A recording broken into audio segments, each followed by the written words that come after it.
If we're doing who killed who and who did what, let's go knock out a couple of easy ones first of all. So the subway, right? Mindy was already on a card alone with Ethan. Already like, man, you are a ghost face. I know it. Like, yeah, I guess he was. Watching it again's hilarious. Like, shit, my cover's blown. So who did it then? He didn't put on his ghost face costume in the part where it blacked out just to stab Mindy. Quinn had to be on that subway car as well. If anything, Ethan was just there, to like give her a spot if shit really like goes sideways.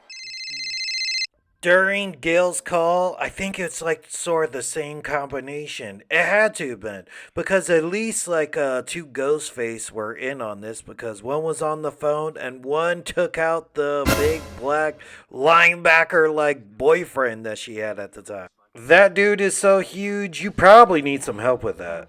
Detective Bailey was also working with Kirby in Central Park at the time to try to trace the call down, so he wasn't there at all.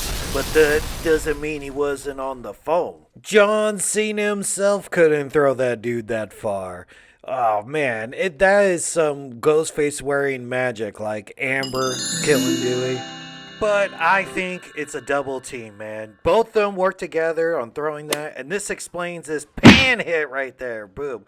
Knocked that fool out. But it's like a tag team, man. Like, once that fool got knocked out and laid out on the floor, that's when the other one came to action. See, check out where this tag came in, right? Ghostface is chasing her, wild swing, boo, with the frying pan. She doesn't look back, right?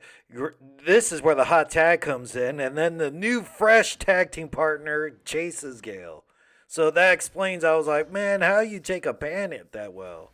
It also explains a lot, like when she shoots her shot and everything. She also doesn't hear Ghostface like come up behind her or in the side door right next to her. So somebody else was on the phone while the other one was attacking. It also makes sense if two ghost faces were there and this guy was on the phone the whole time. How about that apartment attack, right? So you'd figure it's gonna be Detective Bailey because what? Quinn faked her death there, so she's out of it, and Ethan had an alibi. But hold on real quick, dude. Do you see how that fool jumped over couches and stuff? You're not doing that at 50 years old. You'd hurt your knees. All of the Ghostface are pretty overpowered for what their physical stature, but come on, dude. Detective Bailey could have faked Ethan's alibi. He was the guy to check up on it. He's a crooked cop. He could do it. And whose blood was that on the wall? So somebody killed that dude in the bathtub. It was either that other Ghostface, or I think Quinn could have done it her damn self. Right? It's easier for her to be like, "Hey, babe, what's going on?" Slice. This could have been another example of like one of those like hot tags and everything. Like as soon as they closed the door, right? Quinn was all by herself, like in sort of the living room. She could have switched off, and that's why it's like, man, she was having troubles pushing that dresser over. Another funny thing, this is like off topic, but it's like, where the hell did that guy get like a big old painter ladder from, dude? Inside your apartment? There's no Home Depot in New York. You won't keep that stuff, dude. That's for like the landlord to do. It could have totally been Quinn who came inside that room and then tipped the ladder over and killed Anika.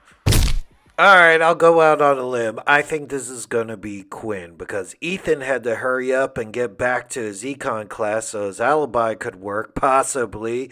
Or the detective actually couldn't have done it because he had to be like the first responder on the scene. I think you gotta cut this guy's exposure down a bit because if shit goes wrong, you get knocked out or caught and everything, this guy's gonna be your lifeline to get you out of jail. Bust you out of jail, plant evidence, crooked cop stuff.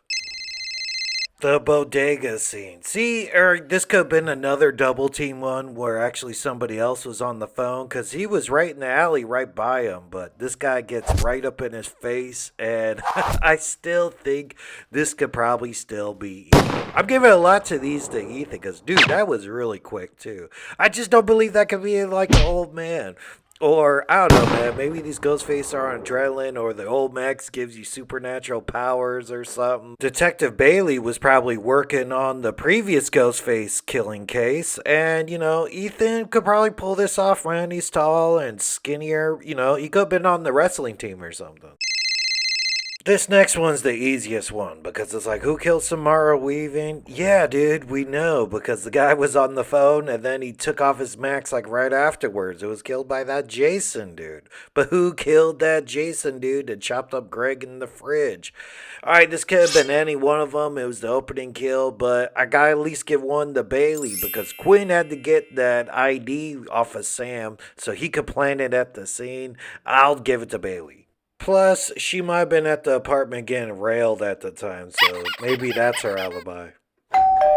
Or the therapist. See, this was done during the day, and Detective Bailey's got a day job, so stabbed right through the window. Sam's therapist stole the file.